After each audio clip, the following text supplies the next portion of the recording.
Մասնագետների շրջանում այնուամենայնիվ մնացել է անվան ստուգաբանության խնդիրը եւ առաջարկվող տարբերակներից մեկն է եղել, որ վանքը կարող էր անվանակոչված լինել 4-րդ դարի համաքրիստոնեական Սուրբ Մակար Մեծի պատվին, ով 4-րդ դարում ապրել եւ 60 տարի ճգնել է Եգիպտոսում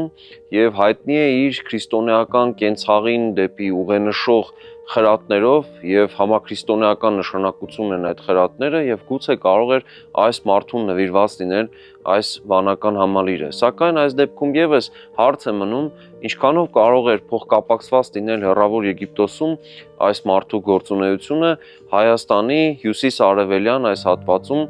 վանական կենտրոնի հետ եւ ինչու պետք է հենց նրա պատվին անվանակոչվեր վանքը։